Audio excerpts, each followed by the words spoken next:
Well, I was a Logan, and I'm an Avery now. I'm a Logan Avery. And I growed up on Cedar Creek, way back in the mountains, way back down there. And we kind of had a hard time, but it was a good life then and everything. And my dad, he worked us out for people, you know. We had mules and cows, and he'd work us out for the other people. And all day long, sometimes we'd work and people would give us a nickel or 25 cents. And after we'd done worked all day and about didn't get nothing. And then we'd go home crying. My daddy would say, "Quit that crying." Said, "You got enough to get some pinto beans with." Said, "We'll get some pinto beans and we'll have beans tomorrow," and everything. So we'd quit crying. And then the next day, same old thing, he'd send us back again. We'd work in the fields and plant greens and plow. The old mule. The mule's so poor he couldn't pull the plow. Sometimes we'd have to help the mule push the plow. And Daddy sent us one time to get some groceries at the grocery store. And we went down there to get the groceries. We wound up carrying the groceries and leading the mule because he was so poor he couldn't carry us. And we'd come on back home, just give out and everything. So we'd go back home and try to eat what we had. We didn't have that much to eat. Sometimes we had greens for dinner, and we'd eat that for dinner and save the soup for the night. Cook cornbread and put in the soup to have it for the night. And we couldn't eat before Daddy come home because Mama was scared we'd eat it all up and he wouldn't get anything and be fussing about it. Didn't really have anything to sleep on. We'd go to bed and we had mattresses, but we had straw hay you get out of the field and put in the mattress, and we'd sleep on that till it would wear out. And then when it would wear out and be so thin till it'd just be dry, and we'd throw it out and get some more put in. And then when the snow would come at night and everything, we had big old pasteboards in the window, and the snow would come through the pasteboard in the room where we were. Just old curtains and things, just whatever you could get to hang up. So we just had a bad life and all, but God was always with us. And I didn't get to go to school. My friends, my little white girls, school bus would come and pick them up, but we couldn't ride the school bus. And they would cry because we'd play all day and sleep together and everything, but when the school bus come, we couldn't go to school. Well, that was just the law back then that we didn't go to, black people didn't mix with the with the whites, you know. So we couldn't go to school. After so long, they passed a law that everybody had to go to school. And then what little bit we went, I was getting about 12 then, and the black school bus come down we had to walk about 6 miles to catch it. And it'd be cold, Lord, cold in the wintertime. We'd go down there in the school bus to be done come and gone. And then we'd have to go back home cold and freezing. We'd heat rocks in the fireplace, wrap them up in towels and put in the pockets to stay warm enough to get down to the school bus. Well, I didn't get to go much because Daddy'd keep us out and make us work. And we went, and Miss Davis, she was a school teacher. And we started in the first grade, and the kids would laugh at us because we were so big in the first grade. They'd laugh at us. And Miss Davis, she said, "Well, I teach the second grade." And she said, "That is some nice girls," of me and my sister. And said, "That is some nice girls." She said, "Let me have them in the second grade." So she took us in the second grade. What a little while we were there, about 2 or 3 months.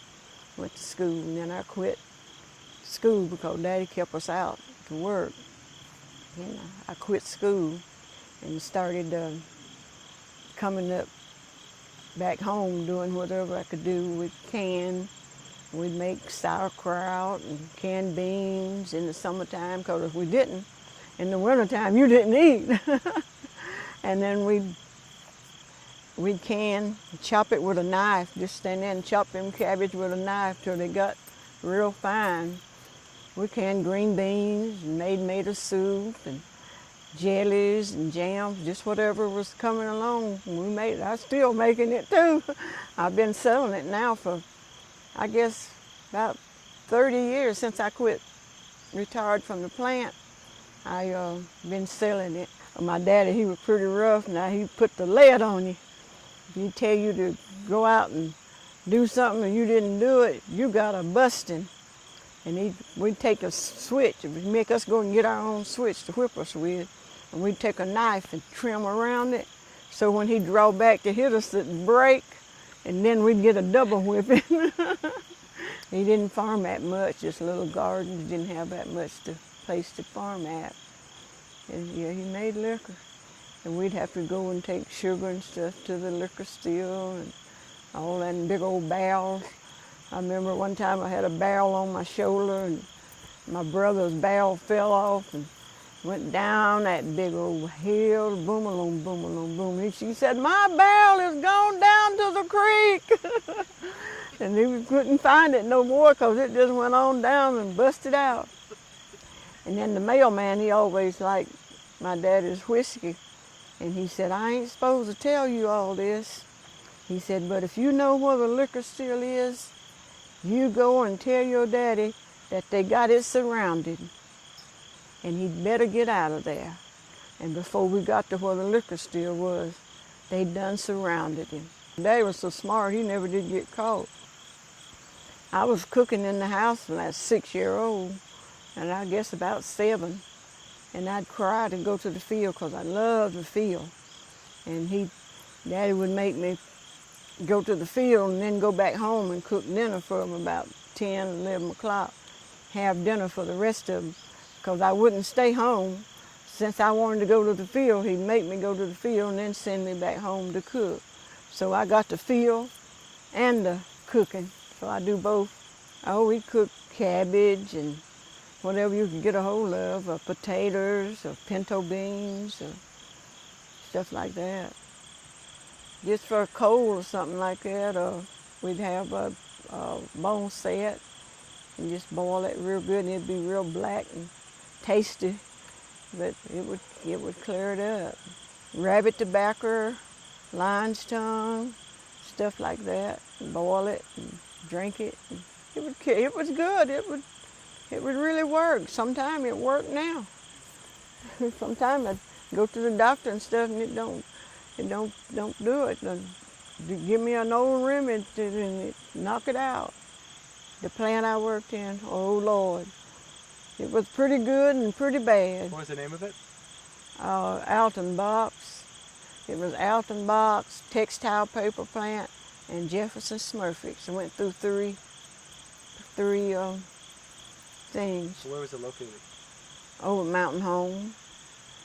Al Worley. I would hire people. They'd come in there, they didn't know I couldn't read. The supervisor would say, "I gotta go off and I want you to take over while I'm gone." I said, "I can't read." I'd been there about 5 years. He said, "You can't read?" He said, "You wouldn't lie to me, would you?" I said, "No, I can't read." He said, "Well, if you can't read, you give me your knowledge and I'll give you my education." He said, "You take this paper and you do whatever you do."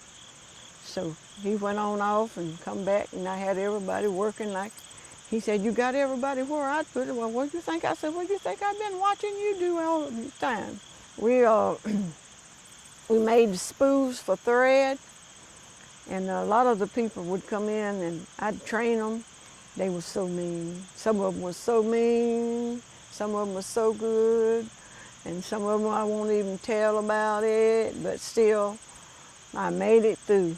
I'd come home and cry, go back the next day. Some of them would say, "I didn't think you'd be back today." I said, "Well, I'm here."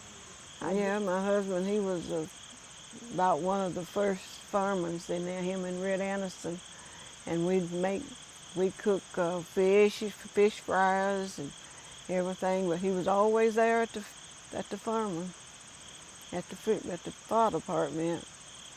They'd go to the creek and get it, fill up the fire trucks. Yeah, they had his funeral. They had about 5 fire trucks come from Hendersonville. It was the biggest funeral, the nicest funeral I ever been in my life. I know it was a funeral, but it was really nice. This young generation don't know it, but they just gonna have to know something. I'm just really sad for this young generation if something was to happen and they had to really live. But I can make it one way or another. I get me some green grass out here and find out what's the good and what's the bad. But this young generation wouldn't know nothing. It'd just be sad. It'd just be sad. All that we need is Jesus. He satisfies. Joy is mine. Life would be worthless without Him. All things in Jesus I find. Joy and happiness every day I find. When I call Him, He answers right on time.